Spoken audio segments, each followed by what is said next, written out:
Halo dan selamat datang kembali di sesi pembahasan kita. Hari ini kita mau gali lebih dalam bab 45 dari buku The Road Less Stupid karya Keith J. Cunningham. Judulnya simpel aja nih, apa yang diukur adalah. Tapi, jangan anggap remeh ya, isinya nendang banget. Apalagi buat Anda yang pengen tahu kunci sejati peningkatan kinerja. Betul, judulnya sederhana tapi dalamnya wah. Cunningham buka bab ini dengan fakta menarik loh. Dia bilang para profesional top, sekelas Serena Williams atau Warren Buffett gitu, itu kayaknya terobsesi banget sama pengukuran.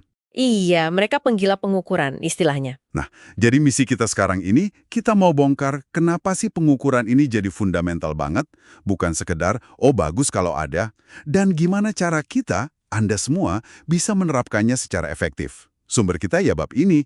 Siap kita bedah bareng ya? Siap, mari kita mulai. Inti argumen Cunningham tuh sebenarnya nusuk banget ya. Kalau kita nggak mengukur, ya kita pada dasarnya cuma untung-untungan aja sama hasil. Dia kasih beberapa alasan kuat kenapa pengukuran itu vital. Salah satunya, katanya nih, ini maksa fokus manajemen ke hal yang emang penting, bukan sekedar kelihatan sibuk. Apalagi yang menonjol menurut Anda?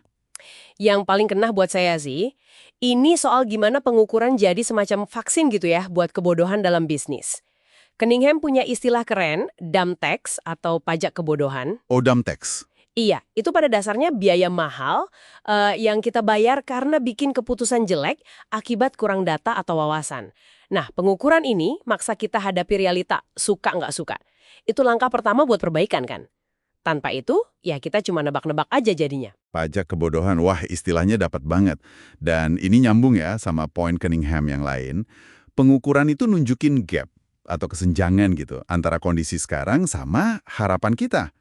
Jadi kita tahu persis area mana yang perlu dibenerin. Bener banget, ini bukan soal nyalahin orang loh ya, tapi fokusnya ke perbaikan. Nah, itu dia. Dan ini nyambung ke kutipan kunci di bab ini.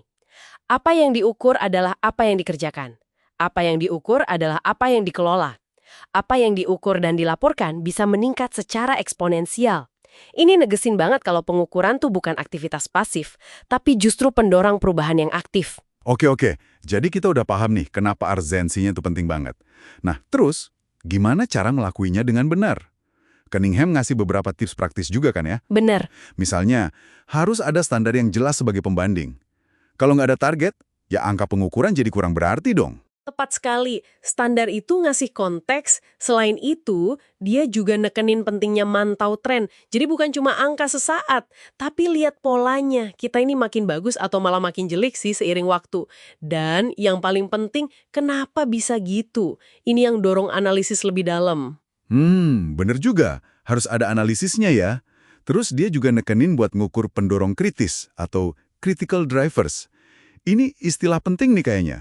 Maksudnya bukan cuma ngukur hasil akhir kayak laba atau penjualan gitu ya, tapi aktivitas spesifik yang menyebabkan hasil itu. Bener nggak? Betul sekali. Gini deh, mikirnya gini. Kalau target Anda misalnya nurunin berat badan itu kan hasil ya.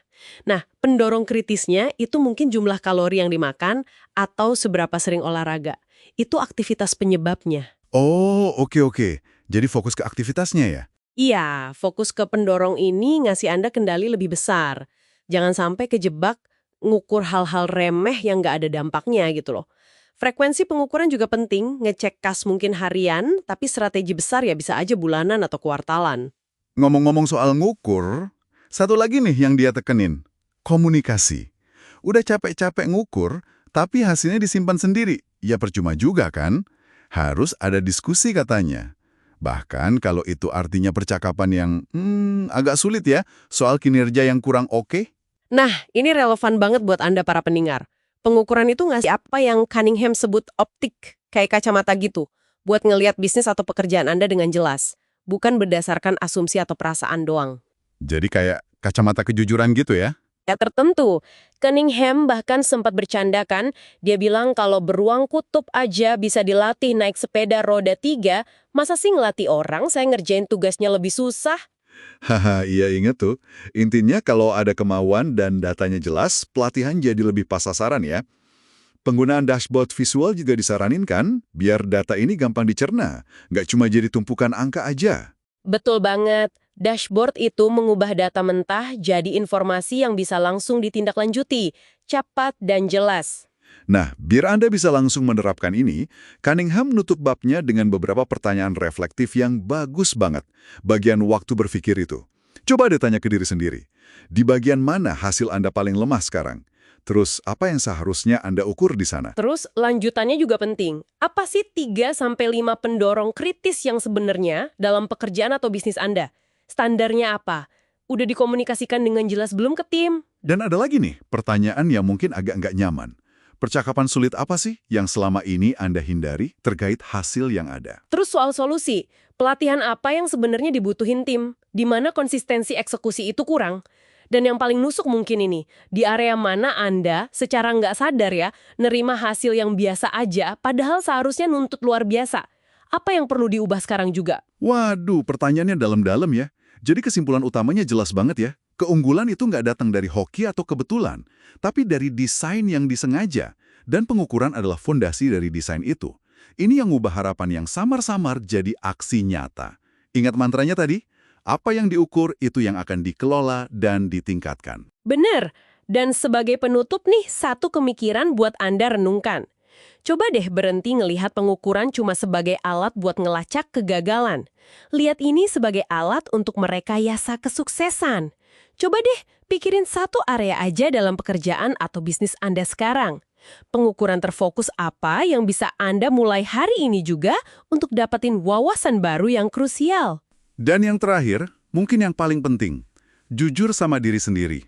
Apa sih yang selama ini nahan Anda buat mulai ngukur hal itu? Nah, itu dia pertanyaannya. Oke, terima kasih banyak udah menyimak pembahasan kita kali ini.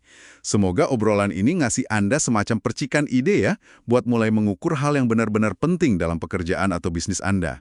Sampai jumpa di pembahasan berikutnya.